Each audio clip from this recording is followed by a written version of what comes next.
मेरी माएं, बहनें और नौजवान साथियों, मैं अपनी बात रखूंगा, लेकिन जय श्री राम का नारा पूरा हो गया है। हमारी प्रायोरिटीज क्या हैं? हमारे नारे क्या होने चाहिए? हमारे नैरेटिव क्या होने चाहिए?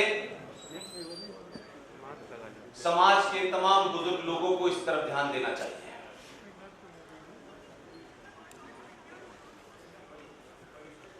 जन उद्घोषणा सेवा संस्थान के तमाम पदाधिकारी, इस प्रोग्राम के मुंतजमीन, आयोजक, ऑर्गेनाइजर, इसके अध्यक्ष, उपाध्यक्ष, महासचिव, तमाम सारे लोग, मुझे अभी इतना ही पता था कि जब मैं दिल्ली से चला था तो मेरे साथ 2 पीढ़ियां साथ चली थी। मैं जब इस हॉल में पहुंचा तो मुझे पता चला कि इस हॉल में 3 पीढ़ियां एक साथ बैठी हैं।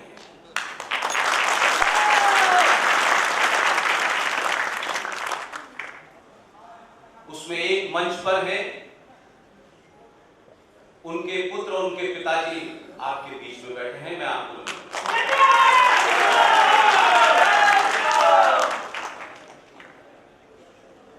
आज पूरे देश में जो संकट हैं, जो समस्याएं हैं, उनको सब हम देश के रूप में देखते हैं।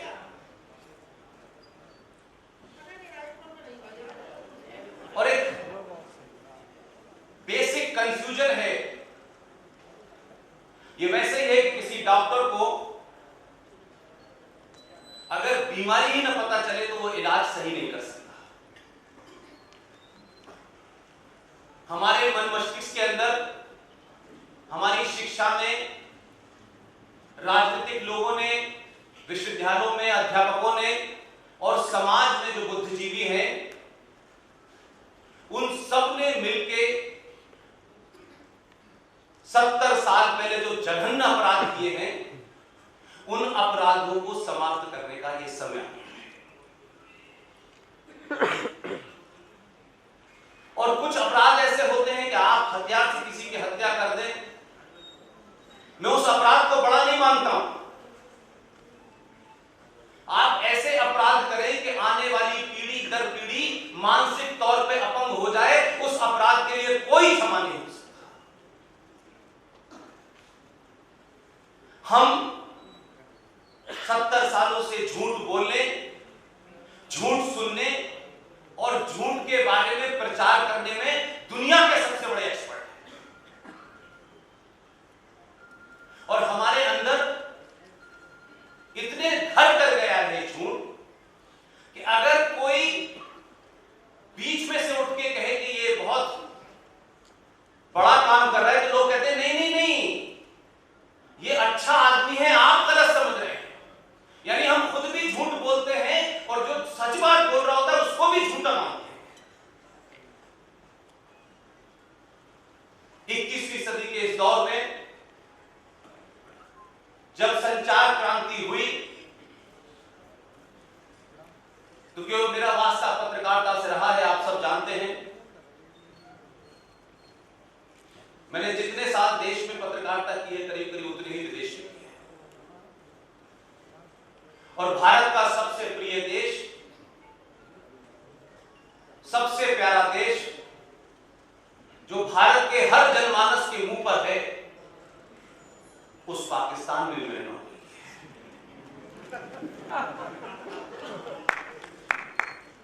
ये मैंने इसलिए कहा है कि हम जब किसी के बारे में जानते नहीं हैं, समझते नहीं हैं, लेकिन समाज में एक वर्ग ऐसा है कि जो जिस विषय को नहीं जानता वो उसी का एक्सपर्ट है,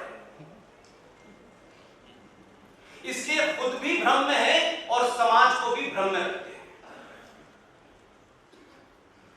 मैं ये मानता हूं कि जो राजनीतिक सत्ता होती है, सत्ताओं को झूठ बोलने का, समय समय पे अपने वादे से पलट जाने का अधिकार समाज को देना चाहिए, क्योंकि वो राजनीति में है। हम समाज में जो लोग राजनीति में चले जाते हैं, उनसे उम्मीद करते हैं कि वो सन्यासी जैसा व्यवहार करें और सन्यासी टिकट की लाइन में लगे। हर एक की भूमिका तय है, उसके लिए नियम तय हैं। भूमिका को बदलेंगे तो नियम भी बदलने पड़ेंगे। आज गीता जयंती के इस समारोह में मैं आपसे गीता के बारे में 2-3 बातें कहूंगा कि मैं जानता हूं कि मैं कोई बहुत उसका एक्सपर्ट नहीं। अभी जो हमारी एक बुजुर्ग मां थी, उन्होंने बताया कोई 5000 साल पहले ये ग्रंथ लिखा गया। किन हालातों में लिखा गया, उसको भारतीय समाज ने छोड़ दिया, क्योंकि हम अपनी सुविधा और अपने लालच के तहत चीजों की परिभाषा करते हैं। परिभाषा को नहीं बदला जा सकता, कहने का तरीका बदला जा सकता है, लेकिन हमने गीता हो, रामायण हो, आजादी का आंदोलन हो, नारे हो, उन सबको अपनी सुविधाओं के हिसाब से बदल दिया है। राजनीतिक सत्ता ने जिस तरीके से इस देश की राजनीति को, संविधान को, उस स्वतंत्रता आंदोलन के आइकॉन जो हैं, उन सबको बदल दिया, क्योंकि उस राजनीति को वो सूट करता था। और उस हालात में जो लोग पैदा हुए, उसमें बहादुर के बारे में नहीं पढ़ाया जाता। हम कुछ लोगों के नाम इसलिए लेते हैं कि उनका भी एक फोटो रहना चाहिए। हमने अपने समाज को कायरों के बारे में बताया है, और अगर आपके घर में कोई ऐसी तस्वीर हो जिसे देख करके आपके मन में न कोई सम्मान का भाव आए, न गौरव का भाव आए, न पुरुषार्थ जगे, उस तस्वीर को हटा दीजिए।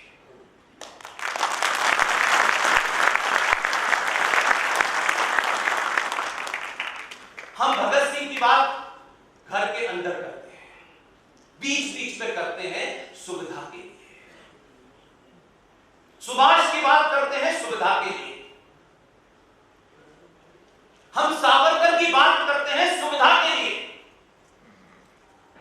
लेकिन अपने बच्चे से कहते हैं चाचा नेहरू बनना है। कैसे सत्ता तक पहुंचना है, इसके लिए सब कुछ दांव पे लगा देना, लेकिन सावरकर मत बनना, सुभाष भी नहीं बनना है तुम्हें। तो जब किसी समाज के, किसी राष्ट्र के आइकॉन बदल जाते हैं, तो समाज वैसा ही हो जाता है। इसलिए गीता के बारे में गांधी जी की अपनी एक इंटरप्रिटेशन है, डॉक्टर राधाकृष्णन की भी अपनी एक इंटरप्रिटेशन है, लेकिन आपने भगवान कृष्ण, जहां से गीता शुरू हुई, उन्हें भुला करके गांधी जी की गीता को पकड़ लिया। लिहाजा गांधी के हाथ में गीता थी तो उन्होंने कहा अहिंसा परमो धर्मा,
ये जो जनगण है ये संविधान का हिस्सा है, ये गाना होगा, उस पे खड़े होना होगा। लेकिन आपने पिछले 70 सालों से, मैं बाकी की बात नहीं करना चाहता, आपने सरकार को बदल देना और इस सरकार को हटा के उस सरकार को लेके आना, आपने समझा कि आपने देश बदल दिया है। सरकार बदलती है, राष्ट्र नहीं बदलता है। राष्ट्र को बदलने के लिए समाज को लड़ना होता है। ये राम मंदिर, सरकार उसका क्रेडिट ले सकती है, वो एक अलग इशू है।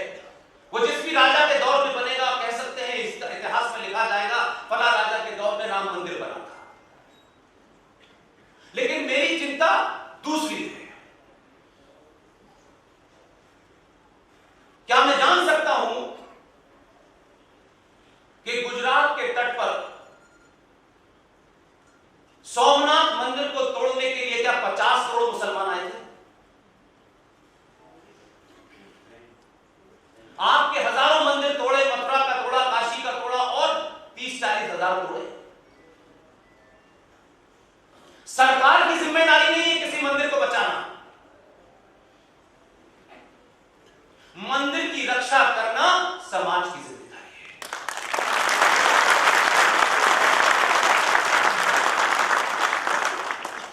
और जब समाज कमजोर हो जाता है, उसमें विकृतियां आ जाती हैं, उसमें लालच और घमंड और अहंकार बढ़ जाता है, उसमें कायरता जब आ जाती है, तो स्टेट यानी राज यानी सरकार उस समाज की आस्थाओं पे चोट करना शुरू करती है। जब जब समाज कमजोर हुआ है, सरकारों ने अपनी ताकत को, अपनी सत्ता को बनाए रखने के लिए राष्ट्र के जो आइकॉन हैं, जो राष्ट्र के कंपोनेंट्स हैं, उसमें दखल देना शुरू किया। भारत समाज कमजोर हो गया, आपको अपने लोगों ने दीनहीन करा, आपको कभी असली इतिहास नहीं बताया गया। मैं मानता हूं कि सरकारें आई इस देश में 72-73 साल की इस तथाकथित आजादी में 6 मुसलमान शिक्षा मंत्री थे। किसने क्या किया उसमें नहीं जाना चाहता। कॉलेज में क्या पढ़ाया जा रहा है, यूनिवर्सिटीज में क्या पढ़ाया जा रहा है, ये हम चर्चा तो करते हैं, लेकिन एक आम नागरिक की हैसियत में क्या हमारे जीवन में सब कुछ जो क्लास में पढ़ाया जाता है, क्या हम उसी की चर्चा करते हैं, उसके इतर कोई चर्चा नहीं करते? तो अगर ये पढ़ा भी दिया गया है कि जो वंदे मातरम है, जिसे 1937 में उस पे विवाद हुआ और कहा गया कि साहब इससे मुसलमानों की भावनाएं भड़क जाती हैं, लिहाजा इसमें जो देवी देवताओं का जिक्र है इससे हम संतुष्ट नहीं है। अब ये बात शायद हो सकता है किसी कॉलेज में ना पढ़ाई जाती हो, लेकिन मौजूद है। लेकिन समाज को जो काम करना चाहिए था वो नहीं किया। उसका क्या हो रहा है कि हम सही तरीके से अपनी बात को सरकारों के सामने नहीं रख रहे। और सरकार का ये भी मतलब नहीं होता कि वो महाज्ञानी हो, ये भी गलतफहमी है। सरकार होती है तो बड़े बुद्धिजीवी उसमें चले जाएं लोग, और एमपी का चुनाव जीतना उससे कोई बुद्धिमत्ता का मामला हो, मैं नहीं मानता। तो हमारे यहां क्या हुआ कि वंदे मातरम में विवाद हुआ।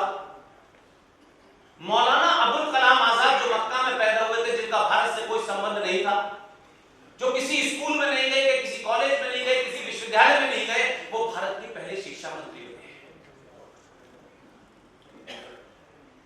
उन्होंने ये बात कांग्रेस में कहा कि मुसलमान इससे बहुत नाराज हैं। जब लोगों को अपना एजेंडा चलाना होता है तो कौन नाराज है कौन नहीं है, लेकिन वो लोगों के बिहाफ पे अपना एजेंडा चलाते हैं। और कहा कि मुस्लिम लीग के लोग भी बहुत नाराज हैं।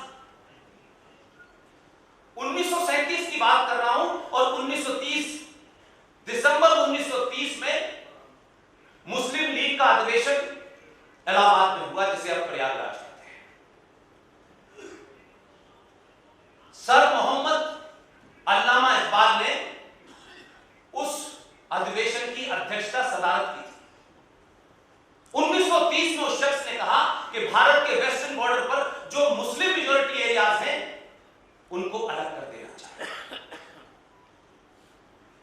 और 37 के अंदर मौलाना आजाद जिन्ना का नाम लेके कहते हैं कि इस वंदे मातरम के ऊपर विवाद है, मुसलमानों की भावनाएं भड़की हुई हैं।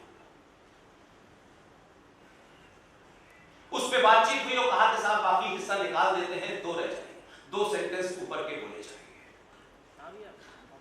यहां तक का भी इतिहास में समझता हूं किताब में है, लेकिन उसमें मैं एक वैल्यू एडिशन करना चाहता हूं। सरकार क्या करती है नहीं करती है, आपकी बात मानती है, मैं कभी सरकार के सामने कोई बात नहीं रखना चाहता। मुझे लगता है कि इस समाज के लोगों को सच बात बता दो, ये इतनी जोर से चिल्लाएंगे कि सरकार सुन लेगी। समाज को सही बात पता नहीं होगी तो सरकारें चाहती हैं कि ना पता चले वही अच्छा।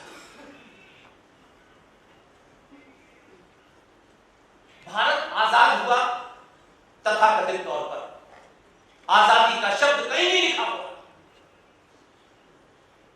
ब्रिटेन के संविधान में भी नहीं लिखा हुआ। और जिस दिन पार्लियामेंट में 1946 में अंग्रेजों की मेहरबानी से नामित हुए प्रधानमंत्री ने एक अंग्रेजी में भाषण दिया। वो भाषण भारत के गरीब लोगों को दे रहे थे कि क्वीन विक्टोरिया को दे रहे थे, ये तो वो बताएं।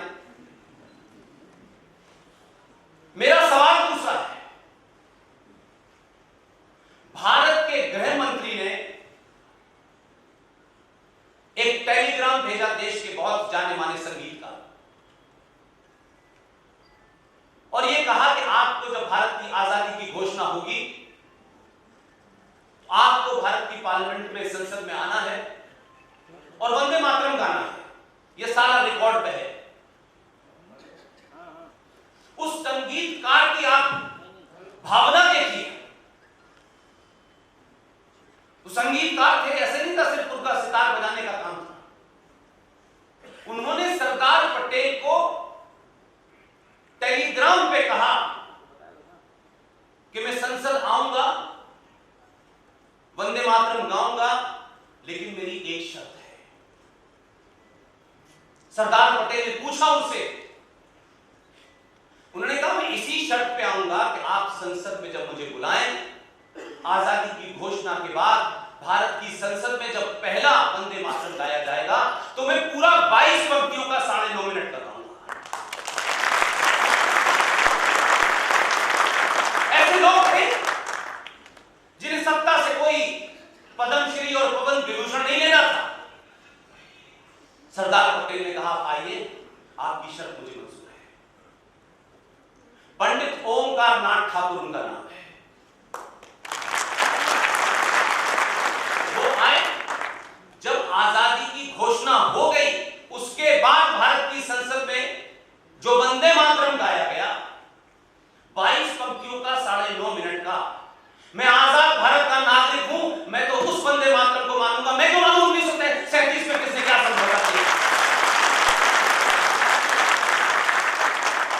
आजादी से पहले किसने किसके साथ क्या समझौता किया था, मुझे उसमें कोई इंटरेस्ट नहीं है। भारत आजाद हो गया और भारत की संसद में अगर पूरा वंदे मातरम गाया गया था तो फिर जिसको ऐतराज है वो चले जाए।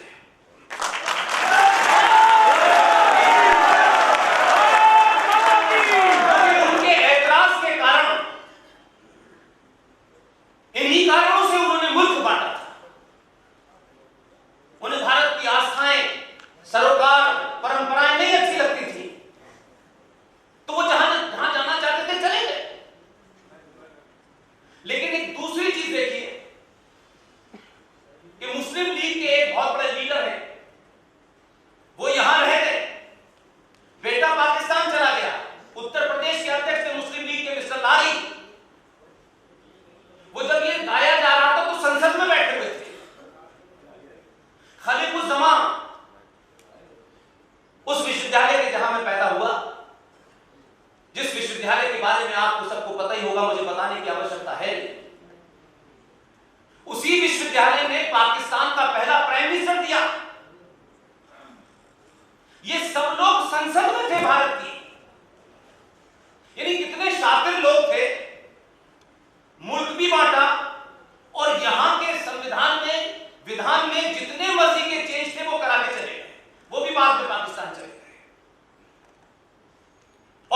तरीकुज़्ज़मा साहब ने अपनी किताब में लिखा है, pathway to Pakistan, page number 241।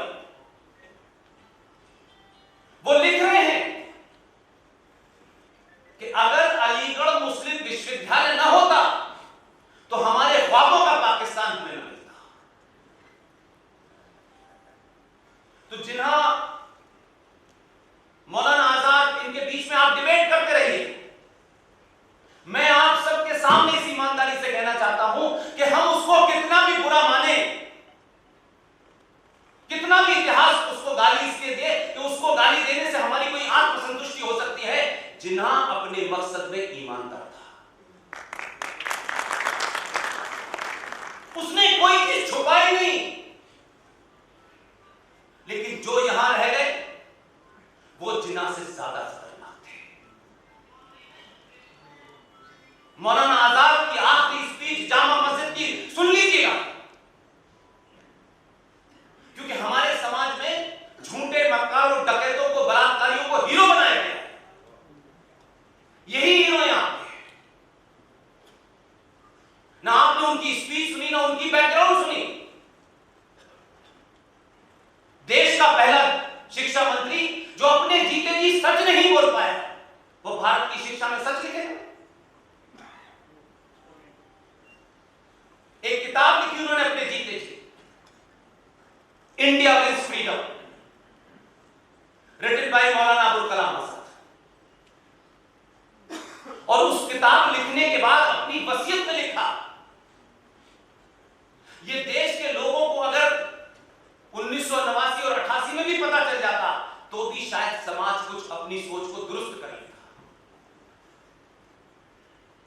उस वसीयत में लिखा कि इस किताब के अंदर मैं कुछ अपनी दिल की बात लिखना चाहता हूं, लेकिन मैं लिख नहीं सकता, मेरे मरने के 30 साल बाद इन पन्नों को छाप देना।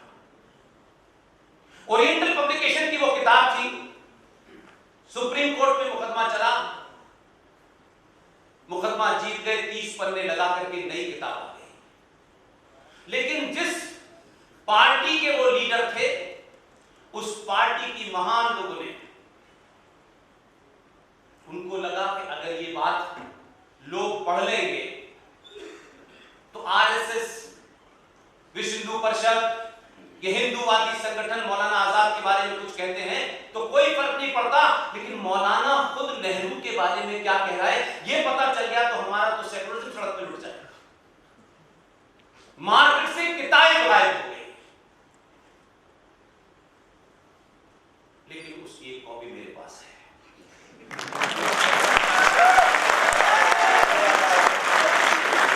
और वो कॉपी किताब मैंने इसलिए नहीं, मैं तो 25 साल से पत्रकारिता में था। जो भी कुछ मैं आज यहां हूं, जिन कारणों से भी आप मुझे सुनते हैं, यहां विष्णु शंकर जैन जी और उनके पिताजी मुझे, मैंने कहा मेरा टिकट करा दीजिए, मैं चला जाऊंगा। पिताजी को और बेटे को लगा कि ऐसा ना हो पुष्पन जी ना जाए। दोनों ने टिकट भी मेरी कराई और सीट भी अपने बीच में रखी हुई, उतर गए।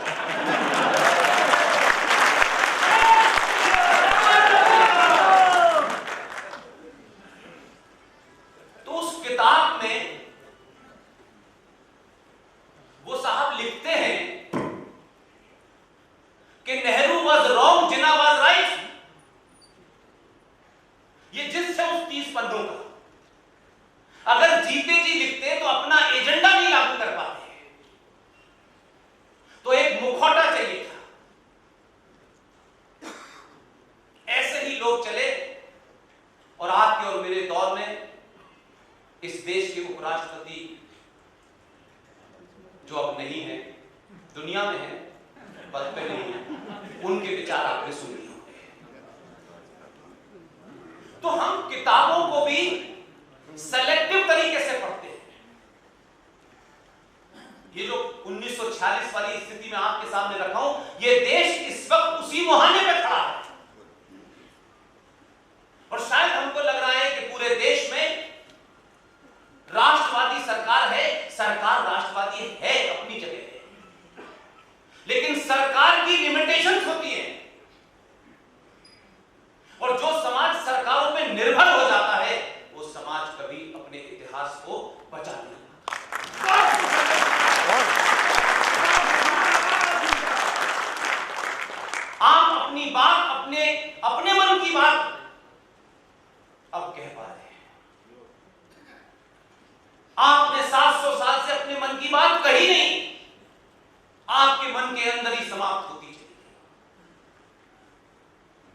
इसलिए भारतीय राजनीति के अंदर बहुत सोच समझ के, मैं इसको ये नहीं मानता कि आउट ऑफ ब्लू ऐसे ही हो गया है।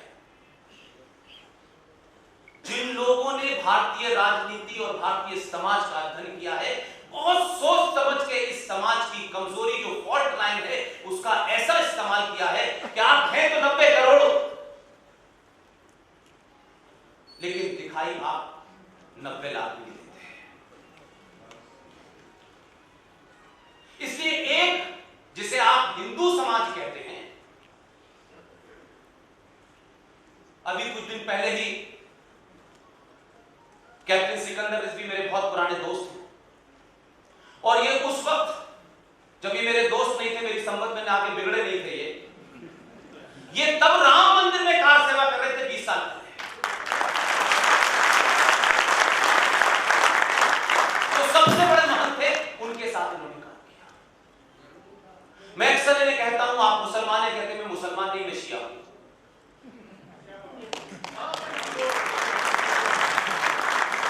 इसलिए आप अगर फॉल्ट लाइन को नहीं समझेंगे तो आप उसका इलाज नहीं ढूंढ पाएंगे।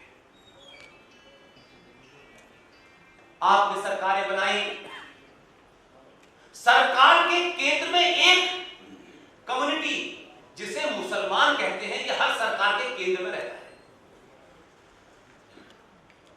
और हर पार्टी ये कोशिश करती है सरकार बनते ही उसे सबसे पहले दुनिया की सबसे बड़ी मेजॉरिटी जो भारत में माइनॉरिटी है उसकी चिंता सताती है, और उनके पास जाते हैं कि आपके लिए क्या करें। और जो बाकी 90-100 करोड़ हिंदू है, उसकी स्थिति यह थी, वो यादव था, वो ठाकुर था, वो ब्राह्मण था, वो दलित था, वो ओबीसी था, वो सब कुछ था, लेकिन हिंदू नहीं था। मैं एक सोशलिस्ट के एंगल से इस चीजों को देखता हूं। सरकार 2014 में बदली, मैंने कहा कि मैं सरकार के पॉइंट ऑफ व्यू से बात करते ही नहीं। भारतीय राजनीति में राजा दाहिर के बाद जिस राजा दाहिर ने मुसलमानों के पैगंबर हजरत मोहम्मद साहब के खानदान को बचाने में जान लगा दी, उसका नाम था राजा दाहिर।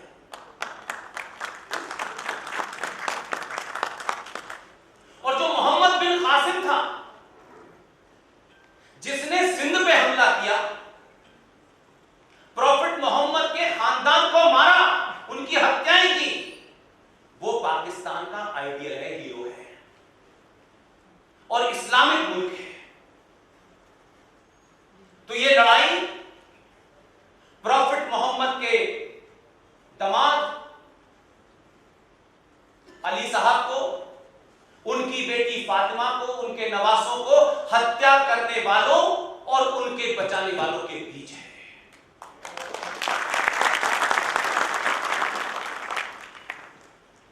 लेकिन हमारे यहां कुछ कुछ काम ऐसे हुए हैं कि हमें जो समझाया गया वो उन्होंने तो सोच के समझाया, हमने बेसोचे समझ लिया।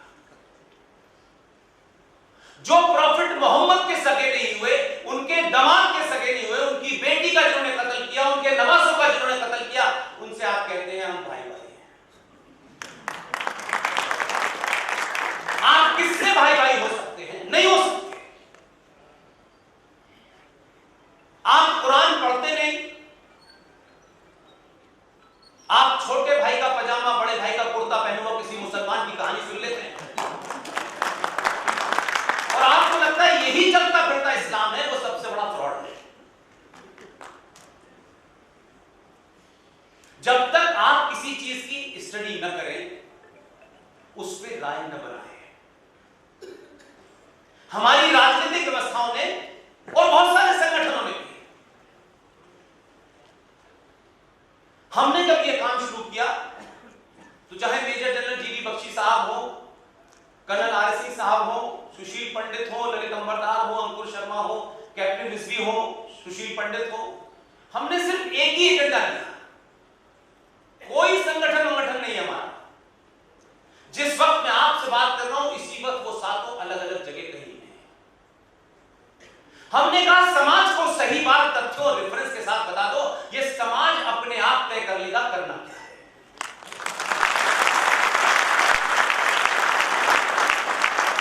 और हमने से किसी की, फिर दोबारा हर मंच से कहता हूं, हम सात लोगों में से किसी की रेश मात्र भी न कोई ख्वाहिश है, न कोई इच्छा है कि हम राजनीति में जाएं। दूर दूर तक हमारा कोई इच्छा नहीं। हमारी बात से किसी को फायदा होता है हो जाए, हमारी बात से किसी को नुकसान हो जाए, लेकिन बात यही करेंगे, इसके अलावा कुछ नहीं।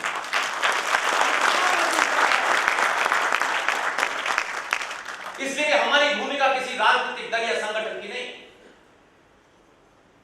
और मैं उन संगठनों से भी चिंता कभी कभी मुझे होती है कि जब संगठन इतने हावी हो जाएं कि वो आपकी सच बात सुनना बंद कर दें, तो फिर ऐसे संगठनों को भी समाप्त हो जाना चाहिए। क्योंकि मैं समाज से बड़ा किसी को नहीं मानता,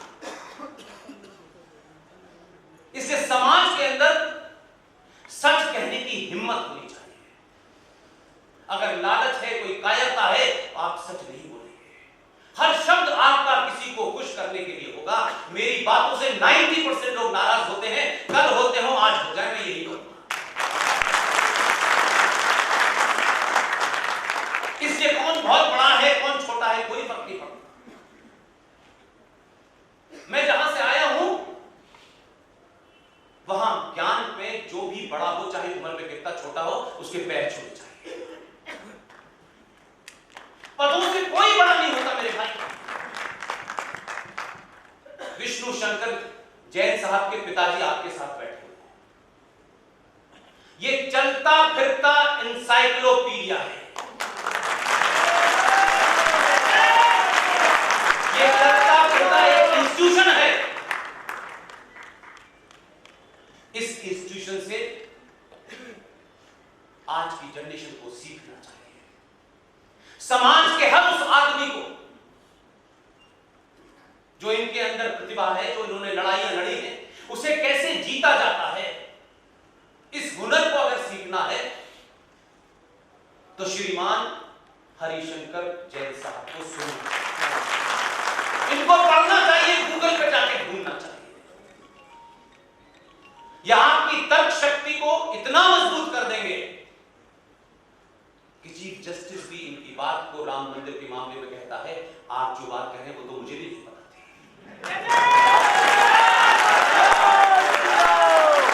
मुझे खुशी है कि हरिशंकर जैन साहब ने अपने बेटे को अमेरिका नहीं भेजा, उसे अपने साथ रखा और जो एक पीढ़ी दर पीढ़ी ज्ञान था उसे विष्णु जयंती में ट्रांसफर कर। इसलिए अभी पिछले दिनों जो खलबली मची हुई है, विष्णु शंकर जैन जो देखने में एक सीधा साधा सा आदमी लगता है, इसका मतलब ये नहीं कि कुछ और। देखिए, मैंने कहा काम बड़ा करने के लिए शोर मचाने की जरूरत नहीं। इनके पिताजी ने, इन्होंने स्टडी की, मैं इनको नहीं जानता था, मैं इनको चंद 2-3 महीने पहले जाना। इन्होंने पूरी एक स्टडी की और मथुरा के डिस्ट्रिक्ट कोर्ट में एक पिटीशन दायर कर दी। कोई जानना नहीं चाहता था, मैं भी नहीं जानता था। पिटीशन का जब शाम को फैसला आया तो विष्णु शंकर जैन हिंदुस्तान के हर बड़े टेलीविजन पे बता और जितने साफ तरीके से तथ्यों के साथ अंग्रेजी में, हिंदी में, जो फ्रॉड वहां बैठे थे, छोटी दाढ़ी, बकरा दाढ़ी, लंबी दाढ़ी,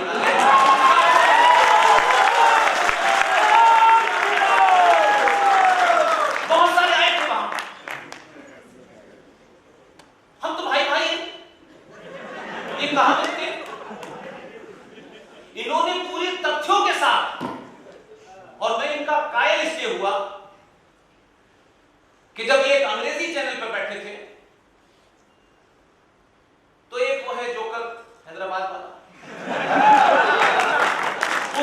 वहीं से अपना एक स्टेटमेंट भेजा और इन्हें सुनवाया।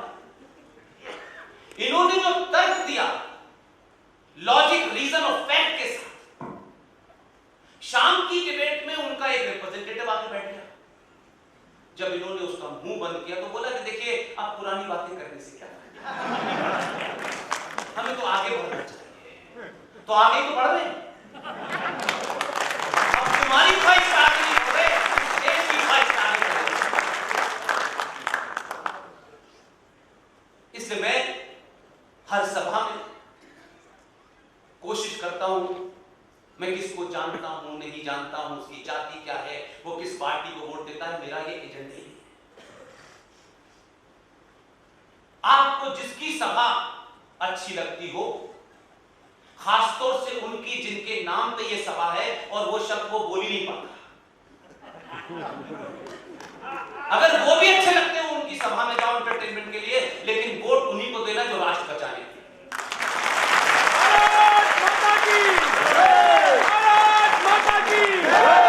इसलिए जीएसटी में क्या प्रावधान किए हैं, इनकम टैक्स में क्या प्रावधान किए हैं, ये कोई महत्व नहीं रखता। ये एडमिनिस्ट्रेटिव फैसले हैं, कल बदल जाएंगे, परसों कुछ और बदल जाएंगे।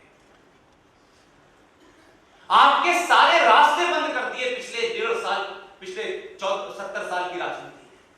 आप थे ही नहीं, आपको कोई गिनता ही नहीं था, आप भीड़ थे। आप यादव थे, ठाकुर थे, दलित थे, ब्राह्मण थे, हिंदू नहीं थे। एक राजनीति ऐसी आई क्योंकि हमारे समाज में पॉलिटिकली करेक्ट होने की बड़ी बीमारी है। हर आदमी चाहता है कि मेरी बात तो सबको अच्छी लगे। ऐसा मुमकिन नहीं है। मैं इस पॉलिटिकल करेक्टनेस का हिस्सा ही नहीं हूं क्योंकि मैं पॉलिटिशियन नहीं हूं। लिहाजा 2014 से पहले हमारी टीम के 2 लोग थे, अब एक बड़े सरकारी पद पे हैं, इसलिए उनका नाम लेना ठीक नहीं है। वो देश की रक्षा में लगे हुए हैं। वो और जीवी बख्शी साहब ने पूरे देश में बिना किसी से कहे हुए, बिना किसी संगठन से जुड़े हुए, बिना किसी राजनीतिक दल की मदद लिए हुए गए और हर कॉलेज में यही बातें जो मैं कह रहा हूं ये कही। इसलिए मुझे यकीन है सरकार बदले न बदले, अगर समाज बदल गया तो हजारों साल तक 2014 पैदा होते रहे।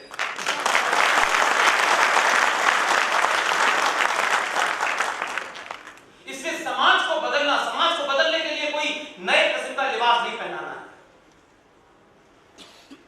उसके पुरुषार्थ को जगा दीजिए, उसके इतिहास को बता दीजिए, उसकी संस्कृति क्या है ये बता दीजिए। ये समाज अपने आप तय कर लेगा कहां जाना है।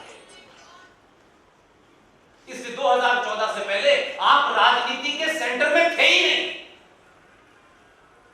किसी ने यादव के साथ कोई कॉम्बिनेशन बनाया, किसी ने दलितों के साथ बनाया, किसी ने ब्राह्मणों के साथ बनाया, किसी ने ठाकुर, और बिहार में तो गजब ही हो गया। वहां उन्होंने कहा महादलित, एक और लाइट रुकी। मुझे लगा अब बचे नहीं था, सारे टुकड़े हो चुके।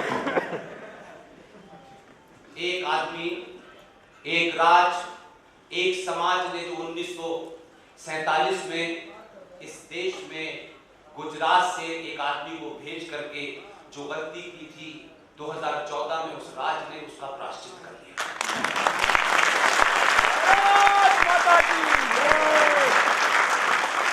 और जब समाज अपने आइकॉन के पीछे खड़ा होता है,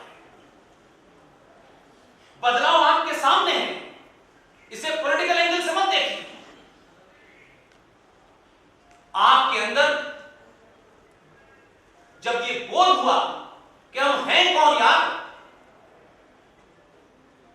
हम 500 साल तक लड़ाई लड़ेंगे, 200 साल तक कोर्ट में मुकदमा होगा, और कुछ लोग बगैर ये सोचे, क्योंकि हमें ये बता दिया गया, एक पिताजी जो हमारे थे नहीं वो बताए कि आपके पिताजी है, मानो इनको पिताजी। और उन पिताजी ने कहा कि आपको अहिंसक और टॉलरेंट, आपको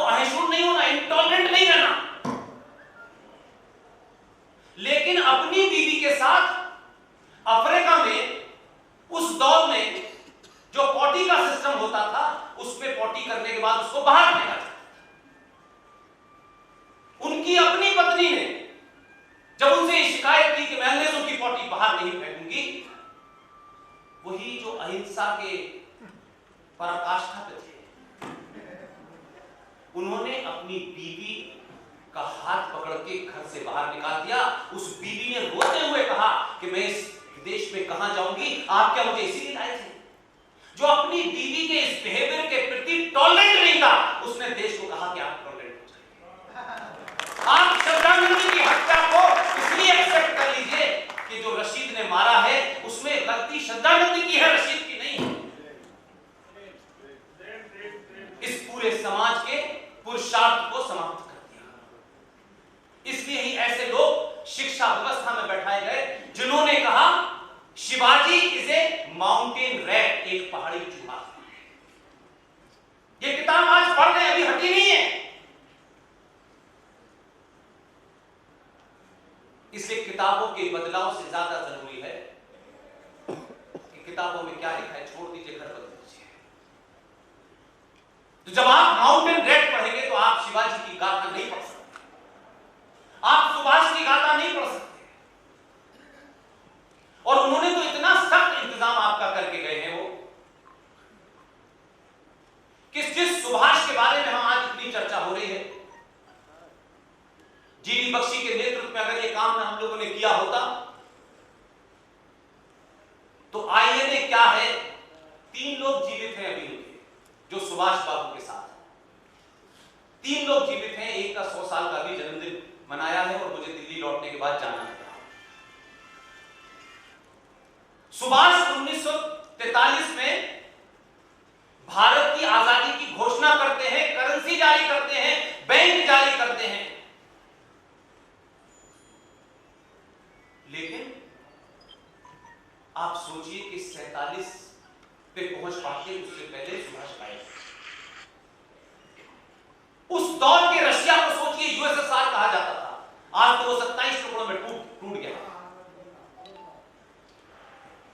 दुनिया के 9 देशों ने, सुभाष बाबू ने जब भारत की घोषणा की, प्रधानमंत्री की घोषणा की, तो दुनिया के 9 देशों ने, जिसमें यूएसएसआर जैसा ताकतवर देश था, आपको मान्यता दे दी थी।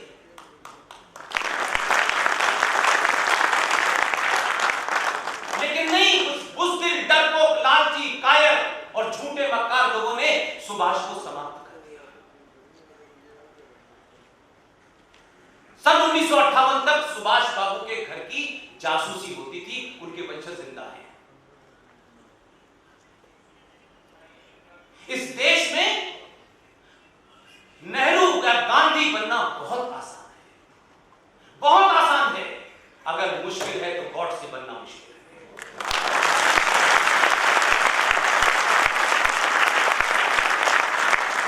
गॉड ने क्या किया नहीं किया वो एक अलग मामला था, उसने कोई जुर्म किया, उनको सजा हो गई, फांसी की मौत, मुझे उसमें कुछ नहीं कहना। लेकिन गॉडसे का निजी क्या था गांधी को मारने का? कौन से कारण थे जो गांधी को मारा?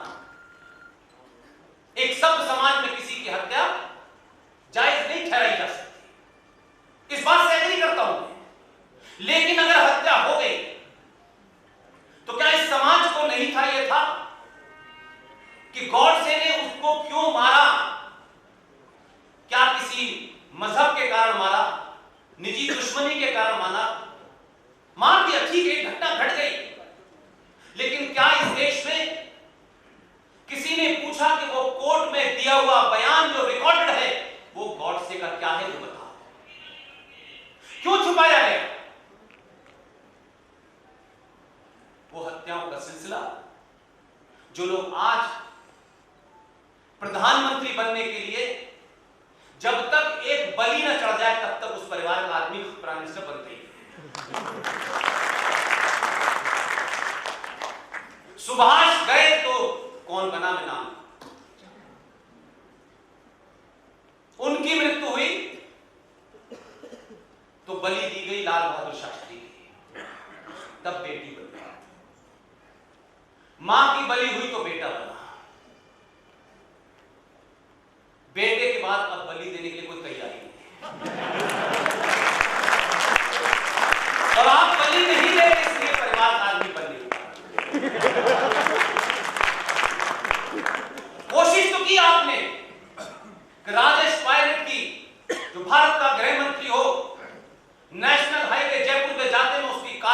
बच्चे उड़ जाए, पोस्टमार्टम नहीं हुआ, आज तक पता नहीं चला कि एक्सीडेंट कैसे हुआ। मेरे 5 साथी, पत्रकार साथी, जिन्हें मैं निजी तौर पे जानता था, नए प्लेन में मादर और सिंधिया के साथ गए, वो उड़ गया हवा में, आज तक उसका पोस्टमार्टम नहीं हुआ, कोई रिपोर्ट नहीं आई। लेकिन वो भी काम नहीं आया, फिर भी नहीं बना। इसलिए आपने बदलाव किया, आपको अपने होने का डॉट बराबर सिर्फ एहसास हुआ है। आप एक डॉट बराबर बदले हैं अभी। जो आपकी हजारों साल की संस्कृति है, अगर उसका 10% हो गया तो जो 15 मिनट का टाइम मांगते हैं उनका पता ही नहीं।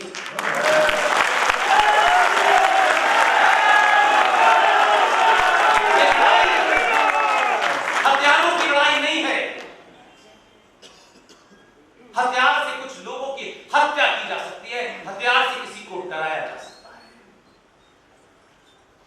इसलिए अपनी ताकत को पहचानिए और कुछ मत करिए। जो ब्राह्मण है वो ब्राह्मण रहे, जो ठाकुर है वो ठाकुर रहे, जो यादव है वो यादव रहे। लेकिन मेरा एक प्रश्न है, जिन्हें अपनी कास्ट और जात का बड़ा गर्व है, मैं उनसे एक बात पूछना चाहता हूं। यादव जी यादव रहो, तुम्हारी भैंस तो अब चलेगी आजम खां के पास। तुम्हारा जो पेशा था वो तो आजम खां के पास चला गया। ब्राह्मण ये बताएं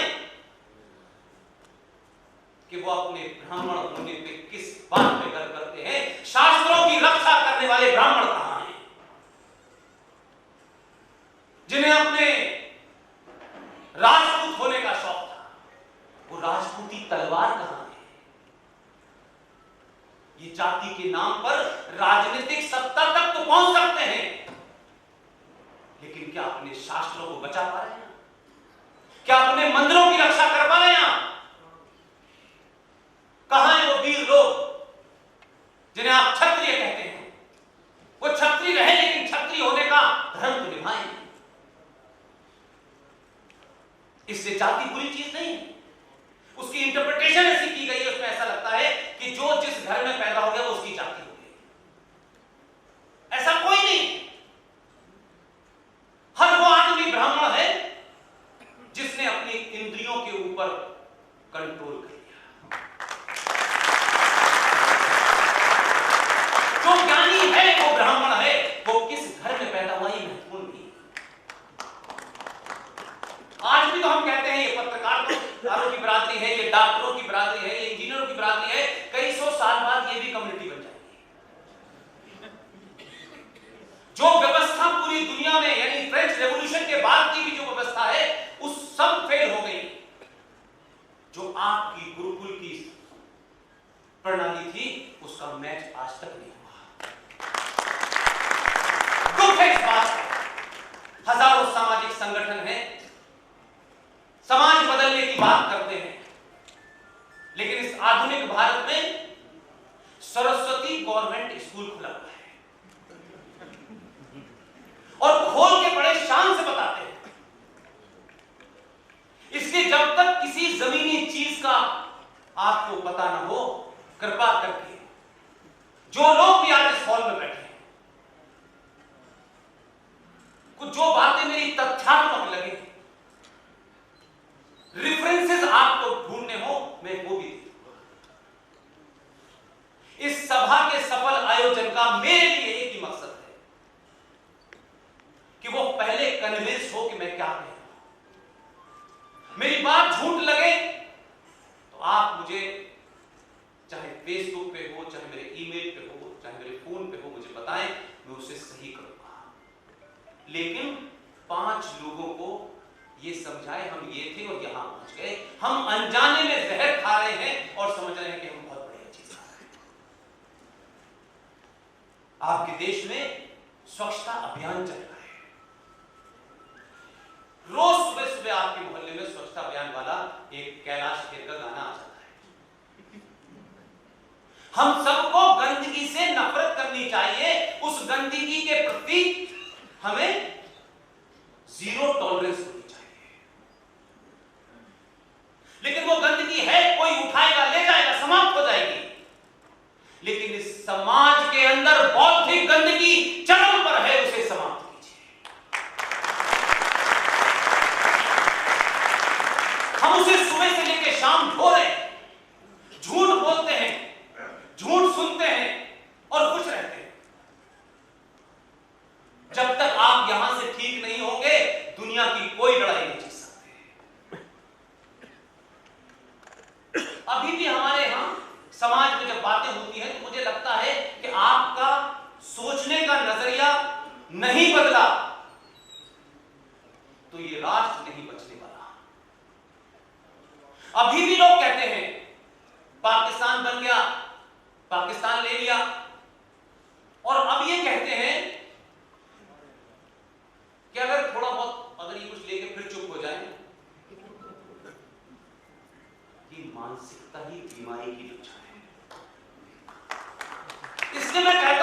बात को समझ सके इसलिए कहता हूं। आपने 2017 में 14 में पहली बार हिंदू होके वोट दिया, और ये हिंदू वोट इसलिए नहीं दिया कि मुसलमानों की गर्दनें काटती हैं। आपकी सभ्यता और संस्कारों में किसी की गर्दन नहीं काटने की बात नहीं। लेकिन मैं ये भी कहता हूं कि वही परशुराम, उनका वाक्य है जन्म जायते शूद्र, जन्म से हर आदमी शूद्र है, यह परशुराम का वाक्य है, जो कि एकमात्र ब्राह्मण थे। आज के संदर्भ में वो अपने कर्मों से, अपने ज्ञान से बाद में कुछ बनता है। इसलिए इस सरकार ने क्या किया, नहीं किया, क्या ये करने जा रहे हैं, जनसंख्या नियंत्रण कानून कब आएगा? जब उन्होंने नियंत्रण आप पे नहीं लगाया था तो फिर आपको किसने रोका था? दूसरों पे भी नहीं लगाया था, उन्होंने कहा हम रोकेंगे नहीं। अब आप चाहते हो वो रोके, अरे भाई वो रोके ना रोके, आपको किसने रोका था?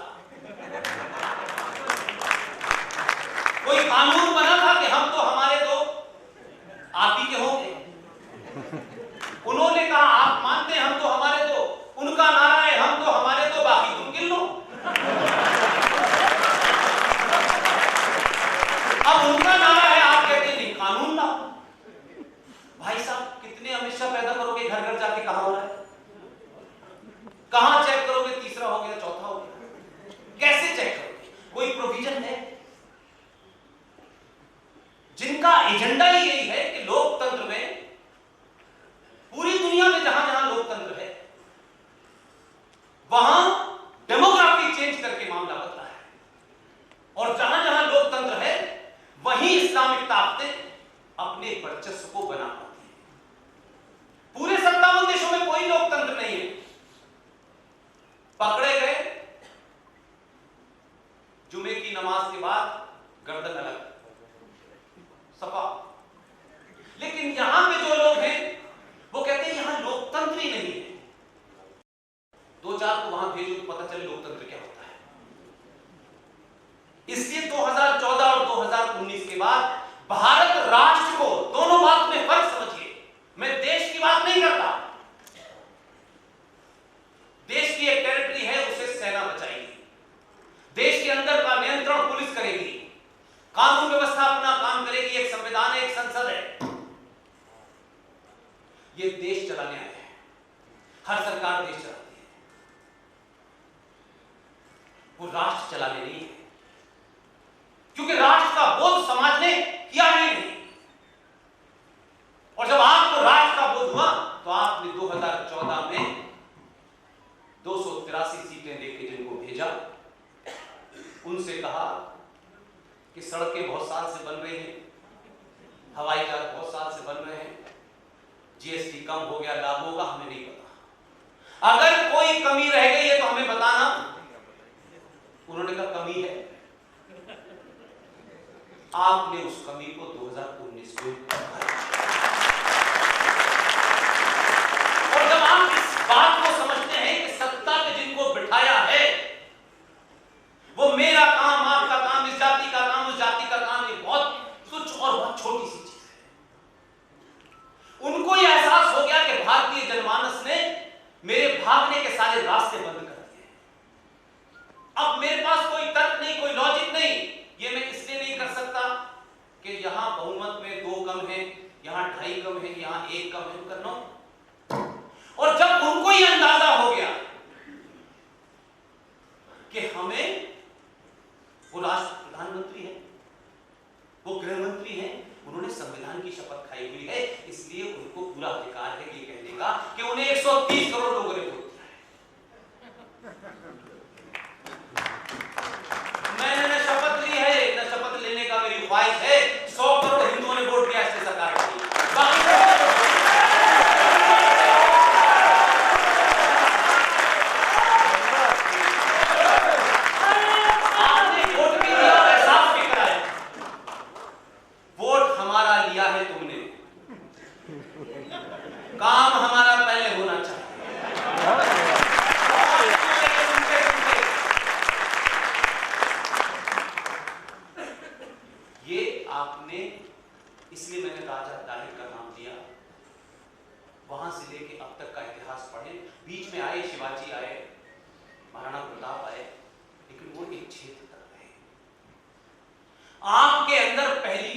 सामूहिक तौर से ये चेतना जागी है कि 700-800 साल बाद भारत राष्ट्र का प्रधानमंत्री एक हिंदू राजा है, और है तो उसको अपनी चोट पे कहिए हिंदू राजा, क्यों शर्माना इसमें? और इसी शक्ति ने उनको बाध्य कर दिया। और बात जब आप करते हैं, जब ताकत दिखाते हैं, जब पीछे खड़े होते हैं, जब वो पीछे खड़े होकर देखते हैं तो उनको एहसास रहता है कि 100 करोड़ लोग मेरे साथ। कोड वर्ड था उसमें, उन्होंने कहा आसमान में कितने तारे हैं, उनका हम तुम्हारे हैं। आपने मुझे बता दिया। इसलिए धारा 370 जब हटी तो जो उसकी बारी थी वो नहीं पता आपको, और वो बेचारे कह नहीं सकते कि संविधान से बंधे थे, लेकिन मैं बता देता हूं 370 भारत राष्ट्र में पहला ऐसा बिल था कि जो भारत की संसदीय परंपरा है उसमें पहले लोकसभा में बिल आता है, फिर राज्यसभा में जाता है। लेकिन आपने 14 में जिसे भेजा उसकी क्वालिफिकेशन आप सबको पता थी, और वो कितना बढ़िया खिलाड़ी है इसका भी सबका साथ सबका विश्वास।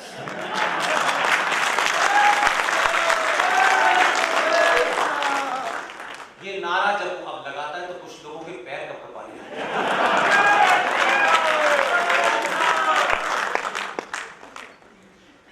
तो अकेला था, बहुत समझाया उसने, बहुत समझाया, लेकिन बोले अरे क्या बात है, हम 19 को देख लेंगे। इसलिए मैं कहता हूं कि मैं उससे ज्यादा आपकी तारीफ करता हूं। आपने सामूहिक शक्ति का परिचय दिया, 19 में दूसरा भेज दिया,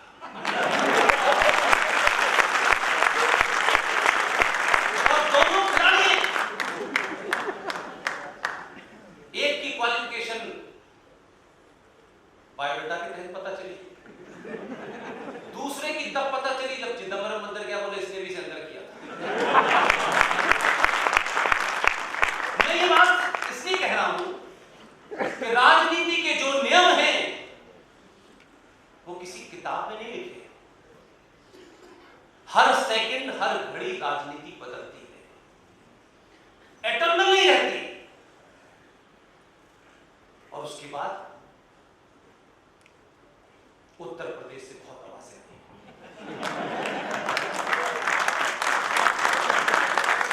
तो सारे रिकॉर्ड तोड़ ढूंढ रहे हैं कि कहां है इसमें अलमदार अब्बास, कहां है। तो आपको ये बोध हुआ कि जो कह रहा है ये कह रहा है। तो राज्यसभा में जिस पार्टी का, जिस सरकार का बहुमत नहीं था, वहां वो बिल पहले पास हुआ, और बहुमत से पास हुआ। उनका खुद का बहुमत नहीं था, उनके जो एनडीए के घटक थे उनका बहुमत था। कश्मीरी पंडितों का एक फंक्शन था, मैं उसमें गया। मैंने दूसरे दिन ये बात की तो बाकी सारे लोगों ने मेरी बात सुनी, खुश तो हुए लेकिन उनकी समझ में नहीं आया तारीफ बजाएंगे। एक महीने बाद उनको अंदाजा हुआ कि ये बात जो पुष्पेन को पता है वो देश को नहीं पता, जरूर नहीं सबको पता। राज्यसभा में बहुमत नहीं था, तो जब आप अपने नेता पे भरोसा करते हैं, मैं दो लोगों के अलावा किसी को नहीं जानता,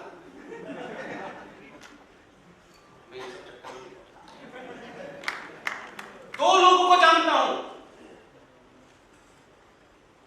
उस आदमी ने आपके दबाव में एक रास्ता निकाला। और रास्ता क्या निकाला कि भारत के अंदर एक परंपरा है कि भारत के मेंबर ऑफ पार्लियामेंट, संसद जो होते हैं, वो भारत सरकार के खर्चे से अलग अलग पार्टियों के लोग विदेशों में जाकर के कहीं म्युनिसिपैलिटी की व्यवस्था देखने जाते हैं, कहीं सड़क कैसे बनाई जाती है देखने जाते हैं। 2 महीने पहले एक ग्रुप बनाया कि आप लोग नीदरलैंड और स्विट्जरलैंड जाना है। उन्हें ये पता ही नहीं था, वो तो खुश हो गए कि पहली बार हमारे ऊपर पार्टी मेहरबान हुई है, नहीं तो ये अपनों को भेजती है, दूसरों को भेजती है। उन्होंने कहा भी कि आप अपनी पार्टी के लोगों को नहीं भेज रहे। उन्होंने कहा नहीं, उन्होंने मोदी जी ने कहा है सबका साथ सबका विकास। वो इतनी खुशी घर और चले गए। 2 महीने पहले तैयार और 3 ही लोगों को पता था। और इतना समझदार आदमी, उनको टिकट लौटने की थी और जिस दिन कांड करना था उससे 1 हफ्ते बाद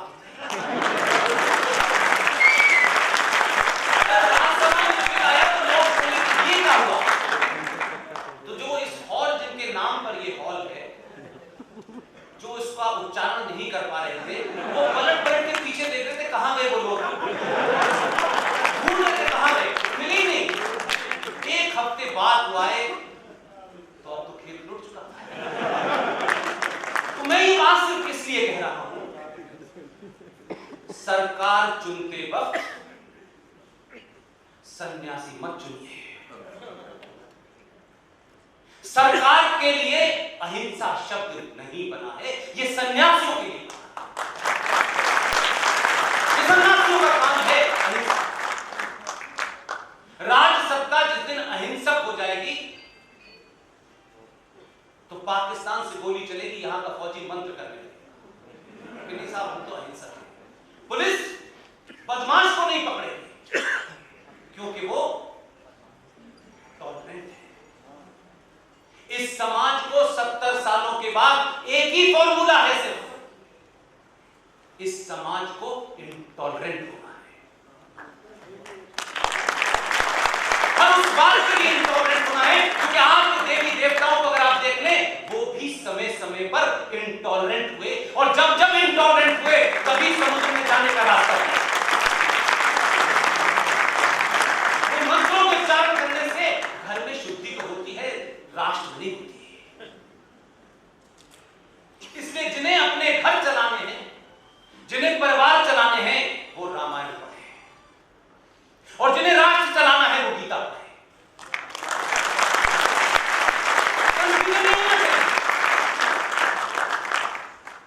इसलिए गीता को अधूरा मत पढ़िए, पूरा पढ़िए, समग्रता में पढ़िए।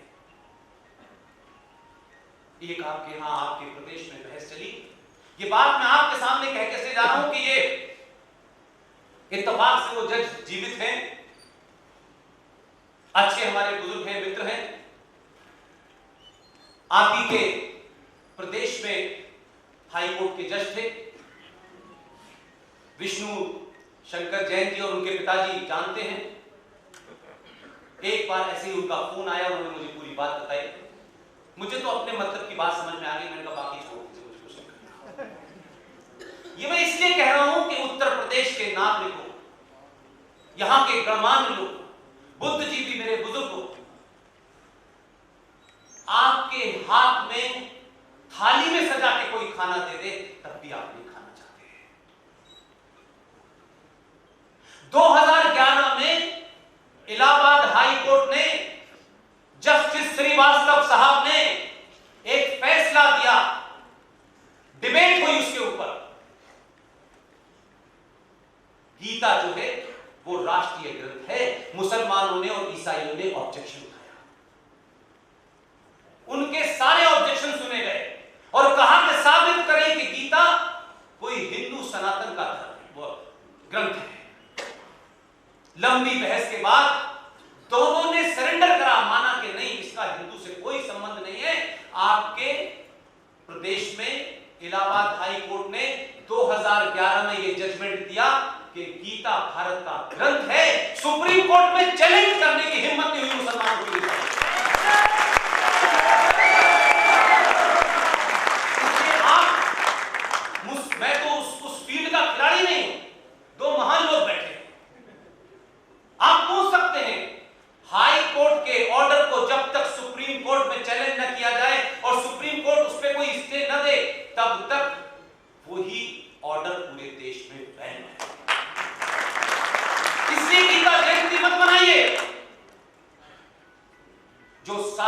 जीवन में है वो गीता को पढ़ना शुरू करें। गीता में क्या लिखा है उसको फॉलो करें। मध्य प्रदेश सरकार ने गीता को राष्ट्रीय ग्रंथ बहुत पहले घोषित कर दिया और मैंने कहा कि बैंड बजा करके बहुत सारे काम इसलिए नहीं करने पड़ते क्योंकि आपके यहां, आपके अपने परिवार में, आपके अपने समाज में, घर में तो बहुत सवाल पूछते हैं, हर छोटी छोटी बात पे पूछते हैं, रामचंद्र जी ने ऐसा क्यों किया, सीता जी को ऐसा क्यों किया, लेकिन बाहर निकल के रहमान भाई के सवाल नहीं पूछते। ये डर की पराकाष्ठा है आपकी। आप अपने हक के लिए लड़ नहीं सकते, अपनी बात सच्चाई से कह नहीं सकते। इसलिए गीता को लेकर के आज मैं चाहता हूं कि आप हर आदमी को बताइए। बहुत सारे लोग आएंगे, पुष्पेंद्र जी उसको राष्ट्रीय ग्रंथ घोषित करा दीजिए। एक तो मुझे यह समझ नहीं आता कि समाज पहले है या सरकार पहले है। अगर 100 करोड़ लोग गीता की बात करने लगे सरकार की मजाल है और वो घोषित भी हो गया तब भी आपको पता नहीं है, तो ऐसे समाज का नेतृत्व भी खतरनाक है। इसलिए राज्य सत्ताएं जब आती हैं और सोचती हैं कि यह समाज सोता रहता है, इसको जगाने के बाद भी नहीं जगता है, यह चाहता है रात के 8 बजे अमित शाह गृह मंत्री आए और कहे कि सर आपके घर में सब लोग आ गए, अच्छा मैं जा रहा हूं। यह नहीं होता। इसलिए समाज की सामूहिक शक्ति चाहे वो गिनती में कम हो, इसकी एक मिसाल आपके सामने रखता हूं। एक समाज जो इस्लाम के मानने वाले हैं उन्हें मुसलमान कहते हैं। रिजवी भाई को अक्सर जब मैं कहता हूं आप मुसलमान हैं, कहते हैं मैं मुसलमान नहीं हूं, मैं शिया हूं। राजीव गांधी भारत आजाद इतिहास में भारत की पार्लियामेंट में 409 या 412 मेंबर ऑफ पार्लियामेंट की सीट के साथ वो जीत गया है। आधुनिक प्रधानमंत्री थे, कंप्यूटर युग के प्रधानमंत्री थे। मैं एक समाज की सामूहिक शक्ति की बात कर रहा हूं। वो इशू गलत है, सही है, ये महत्वपूर्ण नहीं है। एक शाह बानो नाम की एक महिला थी, बुजुर्ग महिला थी, वो अपने शौहर से तलाक चाहती थी। वो मुसलमानों के हर दरवाजे पे गई, वो देवबंद भी गई, वो बरेली भी गई, वो अहले हदीस भी गई, वो हर मदद से गई, लेकिन मुसलमानों ने उसकी बात नहीं सुनी। भारत की सुप्रीम कोर्ट में गई, भारत की सुप्रीम कोर्ट के जजेस ने कहा आप भारत की नागरिक हैं, आप मुसलमान हैं, शिया हैं, सुन्नी हैं, इससे कोई नहीं है। भारत की कोर्ट आपकी बात सुनेगी और आप पे फैसला देगी। कोर्ट ने सुना, 3 मेंबर जज ने फैसला किया और भारतीय कानून के तहत उसे तलाक दिलवाया और जो उनको पैसा मिलना चाहिए था उसका ऑर्डर कर दिया।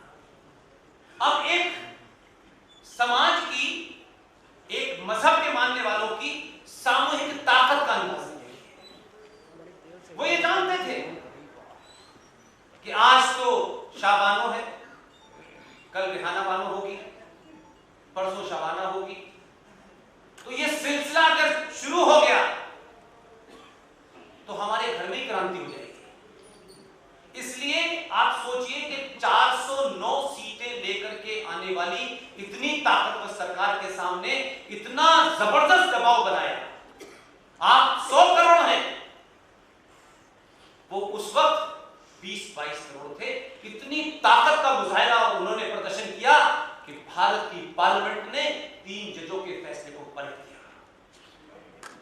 उनका प्रधानमंत्री नहीं था, राष्ट्रपति नहीं था, 12 राज्यों में उनकी 20 राज्यों में सरकार नहीं थी।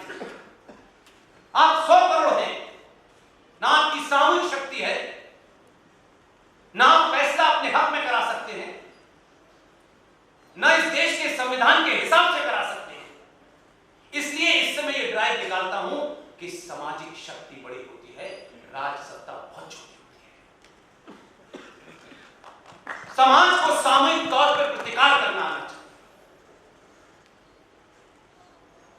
जिन भगवान मर्यादा पुरुषोत्तम राम की हम बात करते हैं, उन्होंने बहुत हाथ जोड़े समुद्र से रास्ता दे, नहीं समझ में आया। जब तीर का मान साधा तो रास्ता देगा। आप उनके वंशज हैं। क्या कृष्ण ने बंसी बजाई थी?